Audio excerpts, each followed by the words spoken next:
Biographie. Elle rêve Amérique. Née le 7 juin 1990 à Sydney en Australie, Améthyste Amelia Kelly de son vrai nom a grandi entourée de sa mère, femme de ménage, et de son père, peintre et dessinateur de BD. Ce dernier l'éveille très tôt à l'art avant qu'elle ne découvre le rap à l'âge de 14 ans. Passionnée par la musique, elle prend conscience très rapidement que seuls les États-Unis lui offriront la carrière dont elle rêve. À 16 ans, elle abandonne donc ses études pour travailler avec sa maman et s'offrir son billet pour les States, prétextant à ses parents au moment de son départ de simples vacances avec une amie. Mais elle ne reviendra jamais. Première mixtape. Lors de son arrivée, Améthyste séjourne momentanément à Miami avant de faire un détour par Houston pour enfin s'installer à Atlanta. Là-bas, elle collabore avec Backbone du collectif d'hip-hop Dungeon Family et fait ses débuts sous le nom d'Iyazala, inspiré du nom du chien de son enfance et du nom de la rue de sa maison familiale, Azala Street. Sur les conseils d'une personne travaillant pour Interscope ayant croisé sa route, la rappeuse déménage alors pour Los Angeles à l'été 2010. Prise sous l'aile d'une équipe de management du label, elle commence par mettre la ligne sur YouTube. L'année suivante, quelques vidéos de freestyle avant d'y publier son tout premier clip, puis Dollari. En septembre, elle dévoile sa première mixtape, Ignorant Art. TI pour Mentori. Iyazala annonce dès fin 2011 la préparation de son premier album, au titre tout trouvé, The New Classic. Pour réaliser celui-ci, elle fait appel à TI afin de l'épauler en tant que producteur exécutif.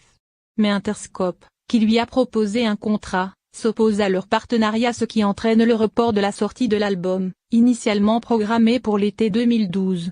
Elle décide finalement en mars de ne pas signer avec la maison de disques et évolue en attendant avec Rantus le Record, le label indépendant du rappeur. En mars, Iyazala sort Murda Business, morceau qui aurait dû être le premier single de The New Classic, mais qui figurera finalement uniquement sur les Glory, dévoilé en juillet. Celui-ci sera suivi en octobre d'une seconde mixtape, Trap Gold, entièrement produite par Diplo F qui. Sa musique en voyage. Le même mois, elle se lance dans une mini-tournée aux côtés de Rita Ora dans toute l'Amérique du Nord, avant de mettre le cap sur l'Europe en solo afin d'y présenter sur scène ses derniers titres.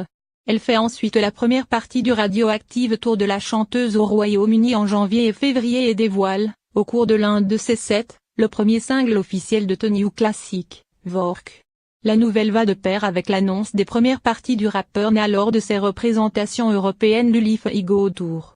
En avril, Iyazala lance le single Bounce, bientôt suivi de Change Your Life, contenant un featuring de son acolyte TI. Elle s'embarque ensuite dans une nouvelle aventure, ouvrir chaque concert de Beyoncé lors des dates australiennes de sa tournée MRS. Carter Show en octobre et novembre. Suite à cet engagement, la sortie de The New Classic est une nouvelle fois repoussée, afin de s'assurer qu'elle puisse en faire pleinement la promotion. Le premier album arrive enfin. Atterri dans les bacs fin avril 2014, The New Classic est accueilli chaleureusement en 3e position du Billboard 200, réalisant le meilleur score dans les charts pour une rappeuse depuis Nicki Minaj et son Pink Friday, roman Reloaded de 2012, mais aussi pour un premier album dans sa catégorie. Les ventes ont sans aucun doute été boostées par le 4e single Fancy en featuring avec Charlie XCX, accompagné d'un clip revisitant avec nostalgie Clueless, film et série pour ados des années 90. Le titre deviendra son premier single à s'imposer dans le Billboard Hot 100 où il atteindra la 4e place. À la fin de l'année 2014, et mis en vente la réédition de l'album The New Classic sous le nom de Reclassifié.